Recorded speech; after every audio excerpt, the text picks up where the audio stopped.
Hello friends, இன்னைக்கு March 13 current அஃபேர்ஸை பார்க்க போறோம். 1. 2023 ஆண்டுக்கான நீர் வழிபடுவும் என்ற நாவலுக்கு சாகித்ய அகாதமி விருது வென்றவர் யார்? இதுக்கு சரியான ஆன்சர் ஆப்ஷன் சி, தேவி பாரதி.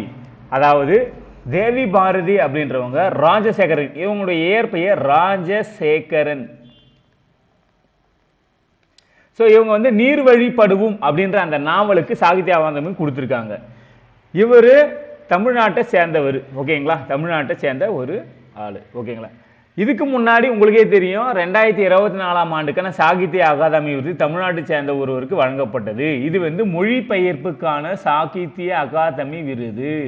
மொழிபெயர்ப்பு நல்லா புரிஞ்சுங்க, மொழிபெயர்ப்புன்றது வேற, ஒரு சிறந்த நாவலுக்குன்றது வேற. இது ஏன் மொழிபெயர்ப்பு அப்படின்னும் போது, அருணாச்சல பிரதேசத்தை சேர்ந்த மமங் தாய் அப்படின்றவர் எழுதிய த பிளாக் ஹில் அப்படின்ற ஒரு நூல், பிளாக் ஹில் கருப்பு மலைன்னு சொல்லலாம். த பிளாக் ஹில் அப்படின்ற நூலை தமிழ்ல கருங்குன்றம் அப்படின்னு மொழிபெயர்த்ததுக்காக தான் யாருக்கு வழங்கப்பட்டதுன்னா கண்ணையின் தட்சிணாமூர்த்தி அப்படின்றவருக்கு வழங்கப்பட்டது. 2024 ஆண்டுக்கான சிறந்த மொழிபெயர்ப்பாளர் விருது, அதாவது சாகித்ய அகாதமி விருது, மொழிபெயர்ப்பாளர் சாகித்ய அகாதமி விருது வழங்கப்படுது. இது எதுக்குன்னா சிறந்த நாவலுக்கு. அது மொழிபெயர்ப்பாளர் விருது, சிறந்த நாவல், டோன்ட் கன்ஃபியூஸ். ஸோ கேட்கறதுக்கான வாய்ப்புகள் இருக்கு. மொழிபெயர்ப்பாளர் விருதுனா கண்ணையின் தட்சிணாமூர்த்தி கருங்குன்றம் நாவலுக்கு. இது வந்து பார்த்தீங்கன்னா சிறந்த நாவலுக்கு நீர் வழிபடுவும் தேவி பாரதி ராஜசேகரன். இது 2023 ஆண்டுக்கானது. மொழிபெயர்ப்பு 2024 ஆண்டுக்கானது. ஸோ டோன்ட் கன்ஃபியூஸ், ஓகேங்களா? அடுத்தது, எந்த நாட்டின் இந்திய வம்சாவளியினருக்கு ICO அங்கீகாரம் இந்திய அரசால் ஒப்புதல் அளிக்கப்பட்டது? இதுக்கு சரியான ஆன்சர் ஆப்ஷன் சி, மொரிஷியஸ். அதாவது மொரிஷியஸ் அப்படின்றது உங்களுக்கே தெரியும், அதாவது இந்தியாவை சேர்ந்தவர், அந்த நாட்டினுடைய அதிபராகவும் இருந்திருக்காரு. அது குறிப்பாக தமிழ்நாட்டை சேர்ந்தவங்க அந்த நாட்டில் அதிபராகவும் இருந்திருக்காங்க. ஏன்னா அந்த காலத்தில் வந்து சுதந்திரத்துக்கு முன்னாடி பார்த்தீங்கன்னா நம்ம தமிழர்கள் வந்து நிறைய நாட்டுக்கு வந்து குடிபெயர்ந்தாங்க. மலேசியா, இலங்கை, மொரிஷியஸ், பிஜி தீவு, இந்த மாதிரி நிறைய நாட்டுக்கு மொழிபெயர்ந்தாங்க. இப்போ அங்கேயே பார்த்தீங்கன்னா செட்டில் ஆகிட்டாங்க. இப்போ தமிழனுடைய பாரம்பரியத்தை அங்கே வந்து காவடி எடுக்கிறது, கோயில் திருவிழா, எவ்வளவோ எல்லாமே. இதில் முக்கியமாக நாடு மொரிஷியஸ். ஸோ அந்த மொரிஷியஸில் இப்போ 56வது குடியரசு, அதாவது சுதந்திர தினம் வந்து கொண்டாடுறாங்க. அதுக்கு நம்ம திரௌபதி முர்மு நம்முடைய குடியரசுத் தலைவர் வந்து அங்கே போயிருக்காங்க.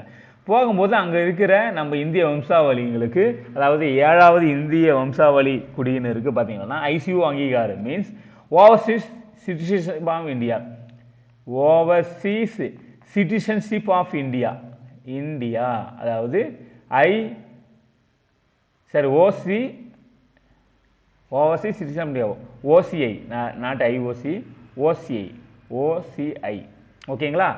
ஓவர்சீஸ். இந்த OCI அப்படின்னா என்ன? ஒன்றும் இல்லை, இப்போ அங்கே இருக்கிற இந்திய குடிமக்கள் வந்து இந்தியாவுக்கு எப்போனாலும் வரலாம், எப்போனாலும் போகலாம், ஒரு படிக்கலாம், ஓகேங்களா? ஸோ இதுக்கான இப்போ சப்போஸ் நீங்கள் ஒரு இங்கிலாந்து சேர்ந்த ஒரு சிட்டிசன்ஷிப் இந்தியா வரணும்னு என்ன செய்யணும்? பாஸ்போர்ட் அப்ளை பண்ணணும், விசா வாங்கணும். ஆனால் நீங்கள் இந்த OCI கொடுத்துட்டீங்களான்னா நீங்கள் விசா எதுவுமே அப்ளை பண்ணல, எப்போனாலும் வரலாம், எத்தனை வருஷம்னாலும் நீங்கள் படிக்கலாம். ஸோ அதுக்கு அந்த மாதிரி ஒரு அங்கீகாரம் தான் மொரிஷியஸில் இருக்கிற இந்திய வம்சாவளியினருக்கு கொடுக்கப்படுது. கண்டிப்பாக கேட்கறதுக்கான வாய்ப்புகள் ரொம்ப ரொம்ப அதிகம், ஓகேங்களா? OCIன்றது overseas citizenship of India. So இதன் மூலமாக இந்திய வம்சாவளியில் பார்த்தீங்கன்னா ஸோ தன்னுடைய அதாவது பூர்வீக நாட்டுக்கு வந்து போகலாம் ஈஸியாக, எந்த தடையும் இல்லை, ஓகேங்களா? யாருடைய அனுமதியும் வாங்க தேவையில்லை. தற்போதைய தமிழ்நாடு மாநில தலைமை தேர்தல் ஆணையர் யார்? இதுக்கு சரியான ஆன்சர் உங்களுக்கே தெரியும், சத்யபிரதா சாகு. இது கண்டிப்பாக கேட்கறதுக்கான வாய்ப்பு இருக்குது. இந்திய தலைமை தேர்தல் ராஜீவ்குமார், ஓகேங்களா? அருண் கோயில் ரிசைன் பண்ணார். இவர் தான் தலைமை தேர்தல், இந்தியாவுடைய தலைமை தேர்தல். இவர் தமிழ்நாட்டினுடைய தலைமை தேர்தல் ஆணையர். கண்டிப்பாக கேட்கறதுக்கான வாய்ப்புகள் இருக்குது. எத்தனாவது தலைமை தேர்தல் ஆணையன்றதையும் நீங்கள் கொஞ்சம் பார்த்து வச்சிங்க. இந்தியாவுடைய தலைமை தேர்தல் ஆணையர் இவர் தான், ஆனால் எத்தனாவது கண்டிப்பாக பார்த்து வச்சிங்க. அதே போல் ஹைதராபாத் விடுதலை தினமாக மத்திய அரசு அறிவித்த நாள். இதுக்கு சரியான சார் ஆப்ஷன் பி வந்து செப்டம்பர் 17. உங்களுக்கே தெரியும், அதாவது இந்தியா வந்து ஆகஸ்ட் 15 1947 சுதந்திரம் அடைந்தது. அப்போ நிறைய சமஸ்தானங்களை வந்து இந்தியாவோட இணைக்காமல் இருந்தது. சர்தார் வல்லபாய் பட்டேல் தான் பார்த்தீங்கன்னா என்ன செஞ்சார், ஒவ்வொரு சமஸ்தானமும் அந்த மன்னர்கள்கிட்ட போய் பேசி உங்களுக்கு இந்த சலுகை கொடுக்குறோம், நீங்கள் எங்களோட வந்து இணைஞ்சிங்க அப்படின்னு சொல்லிட்டு ஸோ பல சமஸ்தானத்தை இணைஞ்சார். கிட்டத்தட்ட 545 சொல்லுவாங்க. இதில் ஹைதராபாத் வந்து கடைசி வரை இணையாமல் இருந்தது. அது ரீசன் வந்து ஹைதராபாத் மன்னர் வந்து பாகிஸ்தானோட போகலாமா இல்லை நம்ம தனி நாடாக இருக்கலான்ற ஒரு கன்ஃபியூஷனில் இருந்தார். பட் ஆனால் அவர் கடைசியாக பாகிஸ்தானோட போகிறதுக்கு முடிவு எடுத்துறாரு. பட் இந்தியா வந்து அதை விடலை. சர்தார் வல்லபாய் பட்டேலுக்கு வந்து அவருடைய தீவிர முயற்சியால் ஸோ ஒரு கடுமையான வாக்குவாதத்தை நடத்தி ஸோ ஒரு போர் மாதிரி நடத்தி ஸோ அந்த மன்னர் வந்து ஹைதராபாத் அந்த நிஜாம் மன்னர் வந்து பாகிஸ்தான் தப்பி ஓடிட்டார். அந்த மக்கள் வந்து இந்தியாவோட இணையன்னு ஆசைப்பட்டனால அது வந்து அதாவது 1948 செப்டம்பர் 17 இந்தியாவோட இணைஞ்சது. அந்த நாள் தான் இப்போ என்ன செஞ்சாங்க, ஹைதராபாத் விடுதலை தெரியுமா சென்ட்ரல் கவர்மெண்ட் இப்போ தான் ரீசெண்டாக செவ்வாய்க்கிழமை வந்து அறிவிச்சாங்க. ஸோ அதனால் கண்டிப்பாக இது கேட்கறதுக்கான வாய்ப்புகளும் அதிகம். ஹைதராபாத் விடுதலையும் செப்டம்பர் 17. ஏன்னா ஹைதராபாத் இந்தியாவோட இணைஞ்ச நாள் வந்து 1948 செப்டம்பர் 17 13 மாதத்துக்கு அப்புறம் தான் இணைஞ்சது. ஓகே ஃப்ரெண்ட்ஸ், இன்றைக்கான கரண்ட் அஃபேர்ஸ் கண்டிப்பாக உங்களுக்கு பயனுள்ளதாக இருந்திருக்கும் நான் நம்புகிறேன். முக்கியமான கரண்ட் அஃபேர்ஸ் மட்டும் தான் நான் போடுறதுனால ஸோ 3 அல்லது 4 தான் என்னால் போட முடியும். ஸோ அதுவே அதிகம் தான்.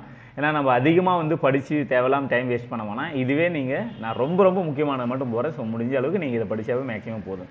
ஓகே ஃப்ரெண்ட்ஸ், இன்றைக்கி பார்த்த 2 கொஸ்டின் நீங்கள் முடிஞ்சால் கேட்க கமெண்ட் பண்ணுங்கள். 2023ஆம் ஆண்டுக்கான சாகித்ய அகாதமி இது அதாவது யாருக்கு வழங்கப்பட்டது, நீர்வழி கொடுமை என்ற நூலுக்காக நம்பர் 1.